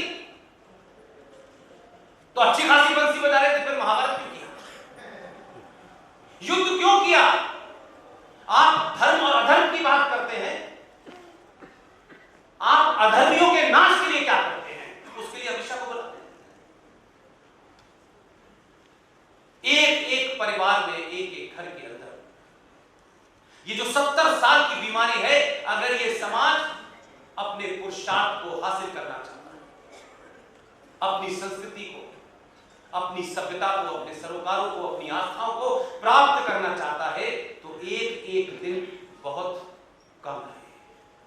समय बहुत तेजी से बदल रहा है। जो 1920 में टर्की में हो रहा था, वही 100 साल बाद आज फिर टर्की में हो रहा है। 1920 में खिलाफत मूवमेंट की बात चली। एक महान पिताजी ने कहा कि नहीं, भारत के मुसलमानों को हमें खिलाफत मूवमेंट में, खिलाफत माने खलीफा, खलीफा माने निजाम मोहम्मद, अल्लाह का, मुस्तफा का कानून।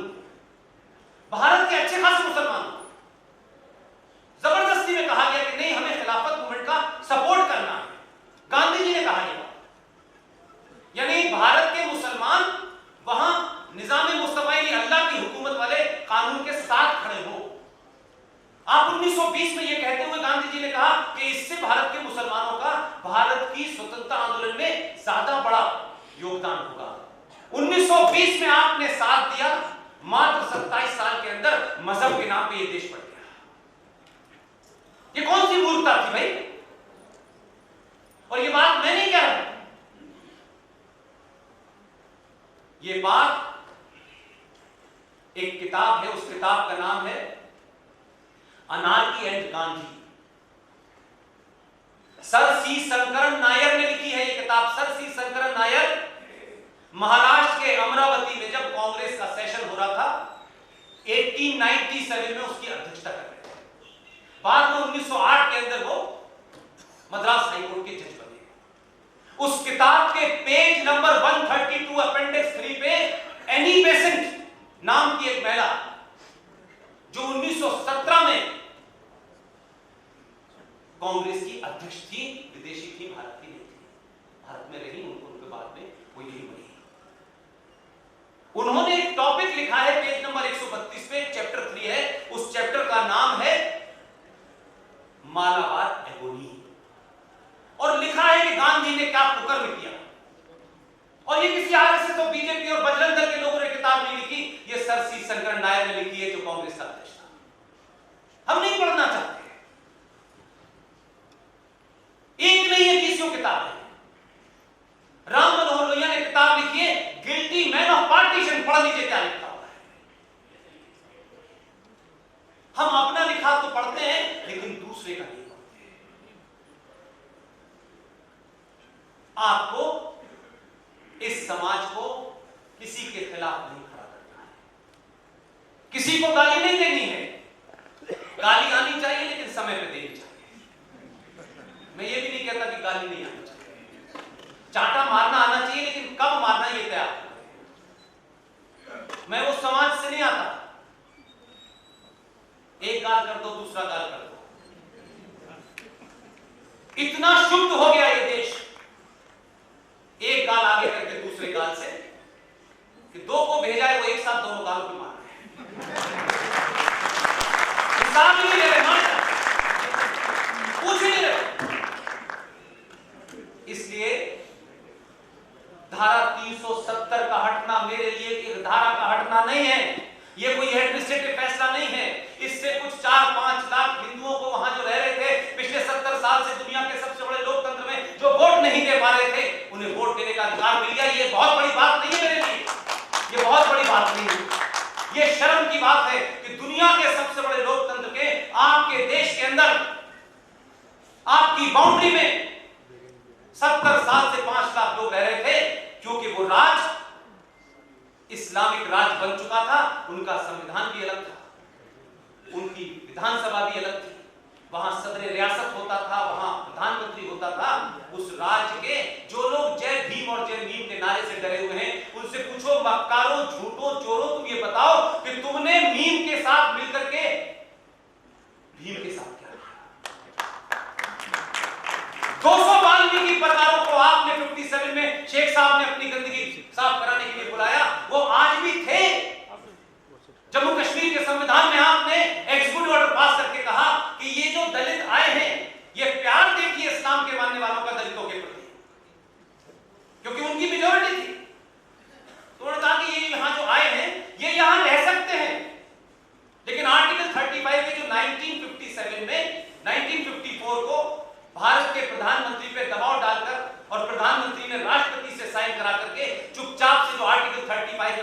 संविधान में डाला वो सिर्फ एक्सक्लूसिवली बना था जम्मू कश्मीर के लिए। लेकिन कितने समझदार लोग थे, वो तो खुले में डाका डाल रहे थे। आप ही को सूझा हुआ था भाई, ये बीमारी आप ही की थी। 56 दिसंबर में उनके संविधान का ड्राफ्ट बना, 57 में जम्मू कश्मीर का संविधान लागू हो गया और उन्होंने इस धारा को अपने संविधान में लेते वक्त ये कहा कि हम इसे अपने संविधान में डालेंगे तो, लेकिन ये 1954 में भारत के संविधान में है, लेकिन हम इस धारा का जो क्लॉज है उसका इंप्लीमेंटेशन 1944 से करेंगे, क्योंकि 44 से लेकर 57 तक मीरपुर से लेकर के वो जो इलाके हैं कश्मीर के, पंजाब के, वहां से हिंदुओं को जब भगाया जा रहा था तो वो 54 के बाद आना शुरू हुए। वो जानते थे कि ये जो आए हैं, जो कहते हैं कश्मीरियत, इंसानियत और जमहूरियत और कश्मीरी हम तो भाई भाई हैं, उनके पूर्वजों ने क्या किया? नहीं दिया। 44 से बात का रूल बना दिया कि ये जो हिंदू आए इनको नागरिकता न मिले। वो कोई 4-5 लाख लोग पिछले 70 साल से जम्मू कश्मीर की सड़कों पर रह रहे थे। इस देश के किसी कोने में मैंने लोकतंत्र की दुहाई देने वाले लोग, मानव अधिकारों की दुहाई देने वाले लोगों ने कभी मैंने प्रदर्शन करते नहीं देखा। ये है हमारे समाज की चुप्पी। इससे जिनसे आप लड़ रहे हैं वो फ्रांस में कुछ हो रहा है, वो आपकी धरती पे इस राष्ट्र को चैलेंज करते हैं। दम है तो वीजा लेके जाओ, फ्रांस को मार के जाओ, मारने जाओ, पता चल जाएगा। लेकिन आप भारत की धरती को क्यों बर्बाद करना चाहते हैं? आपको नहीं अच्छा लगता तो फ्रांस के राष्ट्रपति के पास जाइए, मारिए, आप ट्रंप को मारिए ना जाकर के। इसलिए इस पाखंड को समझिए। जय भीम जय भीम के नारे लगाने वाले लोगों ने उन दलितों के लिए संविधान में संशोधन किया कि ये यहां रह सकते हैं, नागरिकता दे नहीं सकते। लेकिन जो सबसे दुनिया में मैंने नहीं देखा, किसी संविधान में मैंने नहीं देखा आज तक, ये मिसाल मुझे नहीं मिलती कि आप अपने देश के एक हिस्से में एक संविधान चलाएं और उस संविधान में ये प्रोविजन कर दें कि ये जो दलित हैं ये सिर्फ शेख साहब की गंदगी उठाने के अलावा इन्हें कोई दूसरा जॉब नहीं दिया जाएगा। ये संविधान में प्रोविजन किया गया। देश चुप रहा, चुप रहा देश। इसलिए धारा 370 और 35 पे हटी। ये मैनिफेस्टो का इशू हो सकता है, मेरे लिए उससे भी ज्यादा बड़ी बात है। पूरे देश में कोयंबटूर से लेकर पटना, पटना से लेकर दिल्ली हाई कोर्ट से लेकर के देश का कोई एक राज्य मुझे बताएं, कोई एक आध जिला रह गया मुझे बताएं जहां बम धमाके नहीं होते थे। ये जो जम्मू है, एक हदीस है इस्लाम में, उसमें कहीं लिखा हुआ है, हदीस है बहुत सी, उसमें कहीं लिखा हुआ है कि भारत के ऊपर इस्लामिक झंडा फहराने के लिए जो गज़वाए हिंद होगा वो किसी पैगंबर कोई आएगा, उसकी ज़ेरे क़यादत में, उसके नेतृत्व में लड़ा जाएगा। तो पैगंबर साहब तो आए नहीं उसके पास। और ये गज़वाए हिंद का जो रास्ता था ये जम्मू था। ये सारा आतंकवाद वहीं से आता था। आपके आदमी ने धारा 370 35 पे नहीं हटाई, उस गज़वाए हिंद लाने वालों का रास्ता बंद कर दिया।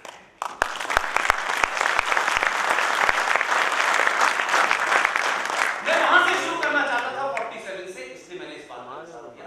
और मुसलमानों में एक सच्चाई है, झूठ है, अल्लाह जाने क्या है। मुसलमानों का मानना है कि उनके यहां नेशन स्टेट का कंसेप्ट नहीं है, राष्ट्र का कंसेप्ट नहीं है। इस्लाम ये कहता है हमारे यहां राष्ट्र का कंसेप्ट नहीं है, इसलिए मंगल ग्रह पर रहने वाले हाजी मीर बाकी साहब अगर मंगल ग्रह पर रह रहे हो और उन्हें वहां ठंड लगने लगे तो दिल्ली के शकरपुर के मुसलमान को उनकी चिंता करनी चाहिए।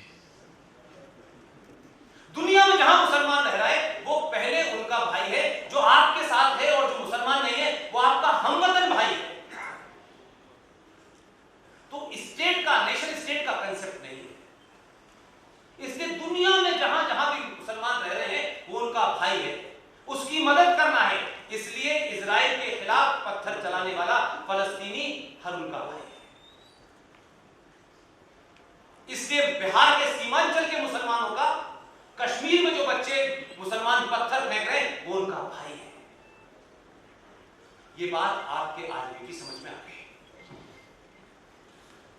उसने पहली बार, अब आप समझेंगे कि शाहीन बाग और ये किसान आंदोलन क्यों हुए, आपको समझ आएगा।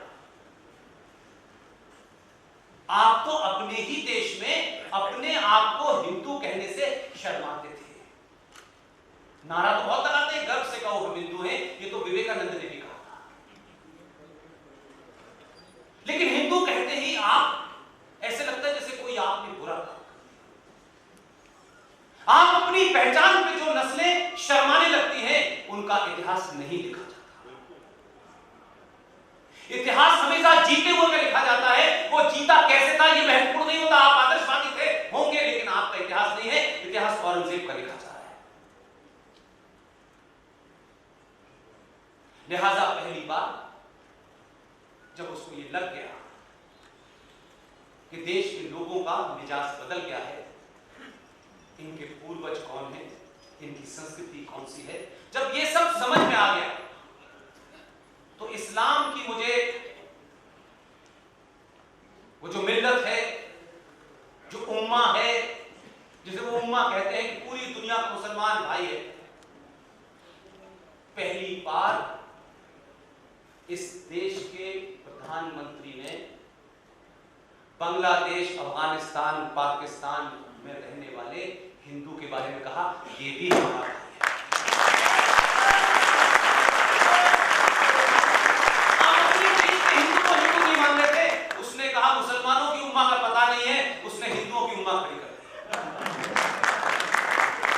तो संकट जो लोग हैं, आप मत समझिए कि शाहीन बाग पे कुछ जाहिल बेवकूफ लोग बैठे हैं, ये बिल्कुल गलतफहमी निकाल दीजिए।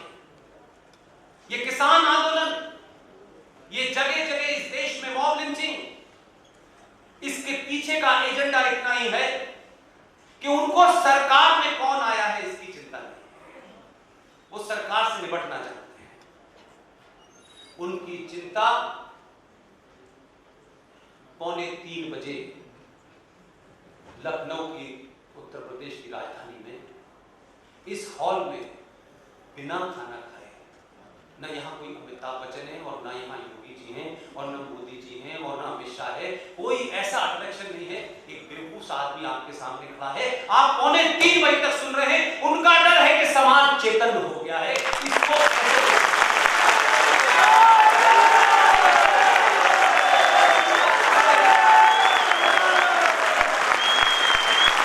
ये समाज को किसी की बात सुनता नहीं, छोटी छोटी चीज पे मेरा तेरा करता है, ऊंच नीच की बात करता है।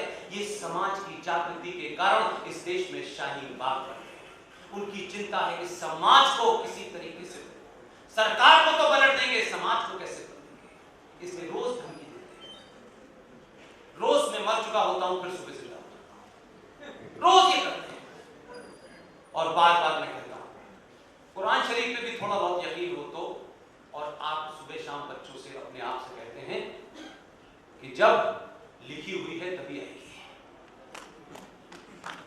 कुरान मजीद में भी लिखा है, आपके जाने का वक्त, इस नफ्स के बंद होने की टाइमिंग सेकंड आगे पीछे नहीं हो सकते हैं।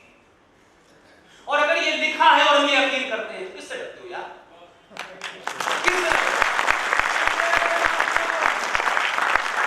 जिसकी आ गई है उसे दुनिया की कोई ताकत बचा नहीं सकती, और जिसकी नहीं आई है उसकी कोई मार नहीं सकती। अपने अंदर की कायरता, लालच, डर को बाहर निकाल दीजिए, अपने पुरखों पे गर्व कीजिए।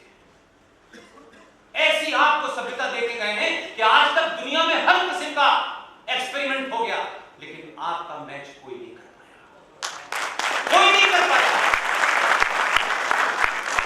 इससे बड़े बड़े धनाढ्य इस हॉल में भी होंगे, देश में भी होंगे, हिंदू होंगे। मैं दुख के साथ कहता हूं, इतने सारे लोगों के पास इतना पैसा, इतना फर्टाइल माइंड, हमारे देश में गुरुकुल नहीं खड़ा किया।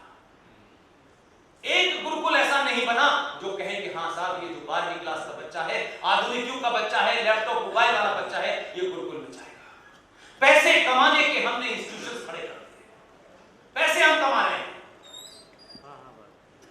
कश्मीर में भी ऐसा नहीं है कि कश्मीरी हिंदू पंडित कोई गरीब थे। 89 में मैंने अपनी पत्रकारिता शुरू की है, मैं जब दिल्ली आ गया, बहुत बीगांव में सेब के पेड़, इतने बड़े बड़े मकान, इतना ज्ञान पड़ोसी ने समाप्त कर दिया। अपने ही देश में उनके पड़ोसियों ने जो कह रहे थे कश्मीरियत इंसानियत की बात कर रहे थे, उन्होंने उनकी हत्याएं की। वो खाली हो गया पंडितों से। इसलिए सवाल सबसे बड़ा यह है कि आप यहां से निकले, मेरी बात से आप 1% भी एक राय न हो, लेकिन अगर 0% भी है तो मेरा यहां आना और फिर 2 दिन बाद इंदौर जाना, फिर उज्जैन जाना, फिर कटक जाना, ये इस सिलसिला रुकेगा नहीं। मैं इसी तरह बोलता रहूंगा। लेकिन सवाल यह है कि यहां से जाने के बाद आप अपने परिवार में, आप अपने पड़ोस में, मैं फिर कह रहा हूं, आपको कोई षड्यंत्र नहीं बना करना है, कोई कॉन्स्पिरेसी नहीं करनी है कि अब्दुल भाई की खोपड़ी कैसे तोड़ दी, कोई नहीं करनी है। अपने पुरुषार्थ को जगाइए, अपने ऊपर यकीन रखिए और किसी की बदतमीजी के खिलाफ जीरो टॉलरेंस करिए, जीरो टॉलरेंस। और जब इनटॉलरेंस दिखाने का समय आए तो आप पाखंड मत कीजिए, कहिए हमसे बड़ा इनटॉलरेंट नहीं है कोई। हमारे देवी देवता, धर्म, संस्कृति का मजाक उड़ाएगा, उसके प्रति हम जरूरत से ज्यादा इनटॉलरेंट होंगे।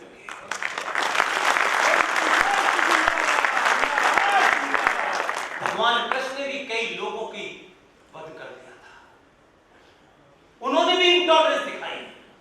तब रहे, इंटॉलरेंस अच्छी चीज है, लेकिन कहां दिखानी है ये जरूरी है। और टॉलरेंस बहुत जरूरी चीज है। अगर गंदी नाली के प्रति, कूड़े के प्रति आप जीरो टॉलरेंस रखते हैं तो इस समाज को जो तोड़ रहे हैं, जो राष्ट्र को तोड़ रहे हैं, उनके प्रति भी आप इंटॉलरेंस दिखाएं। तब इसकी भूमिका, तब ये पूरा मामला होगा और आप झूठे नैरेटिव से बाहर निकलिए। बात अपनी रिपीट करता हूं, सारे धर्म बराबर हैं, सारे धर्म शांति का संदेश देते। कहां पढ़ा था वो मुझे बताइए, कहां पढ़ा था? धर्म पूरी दुनिया में, इस कायनात, इस ब्रह्मांड, इस यूनिवर्स की पैदा जिस दिन हुआ होगा, तब से लेके आज और अब से लेके अनंत काल तक, जब तक ये है, सिर्फ एक ही धर्म था, वो था सत्य। कोई धर्म था ही नहीं। इसलिए धर्म सब बराबर नहीं हो सकते, वो इसलिए कि सब धर्म नहीं है। धर्म एक है, मजहब कई सारे हैं। मजहब की कोई किताब होगी, मजहब कभी पैदा हुआ होगा, उसका कोई पैगंबर होगा, वो भी पैदा हुआ होगा, उसने कहा होगा ये करना है, ये नहीं करना है। ना हमारी कोई किताब है, ना हम पैदा हुए हैं, ना हम मरे हैं।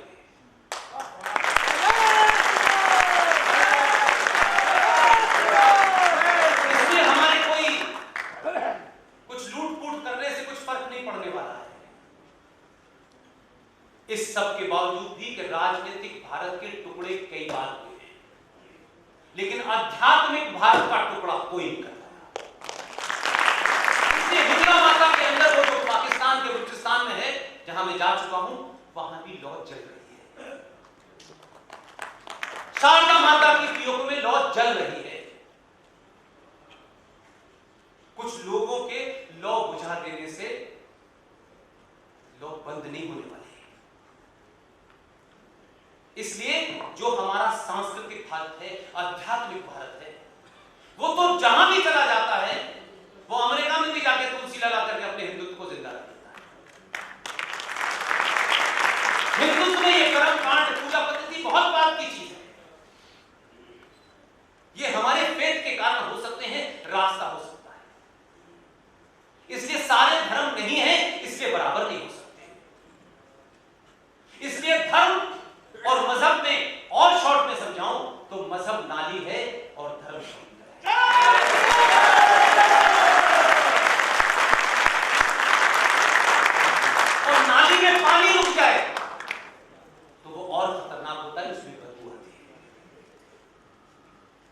आप समुंदर हैं।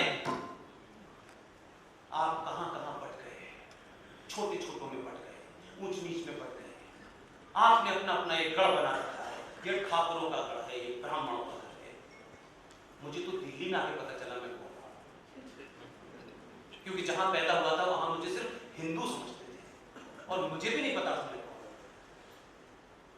वो तो दिल्ली की राजनीति ने मुझे समझाया कि मेरी कास्ट का नाम है कायस्थ।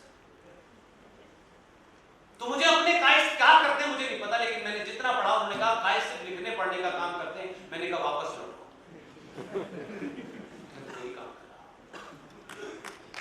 हर आदमी अपनी जाति पे खूब गर्व करे, जाति को घर के अंदर रखे, जाति से संस्कार करे, शादी करे, सब कुछ करे। घर की चौखट से बाहर निकलते ही सिर्फ आप हिंदू हैं और राष्ट्र एक है।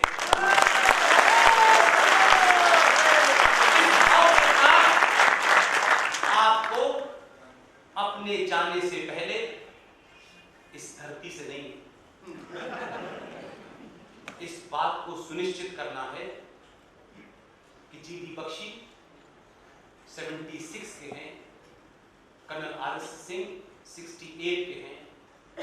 ये तमाम सारे लोग किसी के कहने पे पागल नहीं हुए और इन लोगों ने मुझे पागल बनाया।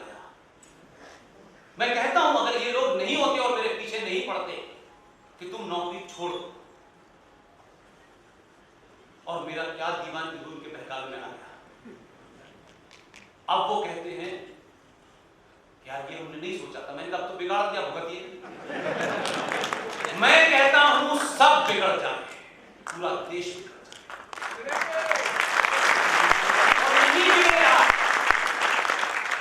या आपको बहुत तारीफ कौन करेगा, लोग हमारे बारे में क्या कहेंगे। ये दुनिया की पहली ऐसी समाज है जो अपने बारे में नहीं सोचती, दूसरा क्या सोचेगा इसके बारे में सोचती है। हर काम करने तिलक लगा, लोग क्या सोचेंगे, हमने ऐसे कपड़े क्यों, लोग क्या सोचेंगे, यार तुम मस्जिद जाते हो, लोग क्या सोचेंगे। लोगों को सोचने दीजिए, उनके पास सोचने के अलावा कुछ नहीं है। आप और मैं तो एक साधारण आदमी है। उस 14 और 19 का जिक्र फिर करता हूं, एक खास मकसद से करता हूं।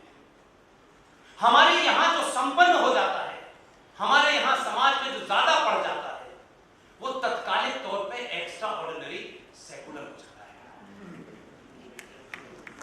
उसको पहले लगता है क्या यार इस मंदिर में क्या ये कोई चीज है, साइंस पढ़ो, उसे साइंस याद है, साइंस।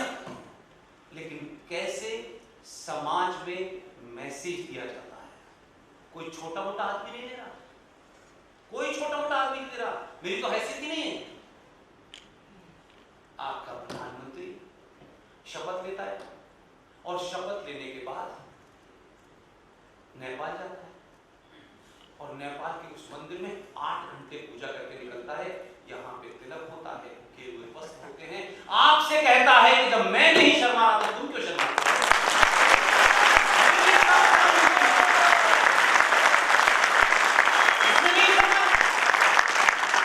इसी देश का एक प्रधानमंत्री पुर्तगाल गया, इसी देश का एक प्रधानमंत्री, वहां पुर्तगाल में गुजराती बहुत है। वहां जाकर के एक मंदिर उन लोगों ने बनाया, उन्होंने कहा इसका इनॉग्रेशन कर दीजिए। उन्होंने कहा no, I am prime minister of a secular country, I can't do this. नहीं किया उन्होंने। बदलाव ऐसे होता है। वहां से चले थे आपका प्रधानमंत्री, आप क्या हैं, हम क्या हैं भाई, 5 लोगों का परिवार चलाते हैं, बस 5 लोगों का परिवार, और समाज में इतने ज्यादा इवेंट बट करते हैं।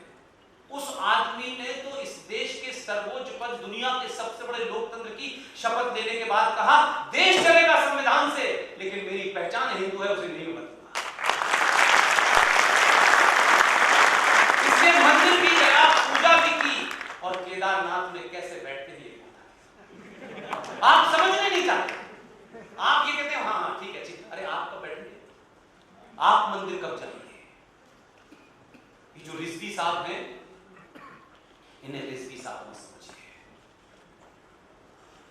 मुझे तो कभी कभी शक होता है इनकी हरकतों से शक। इस्लाम में ये कहा गया है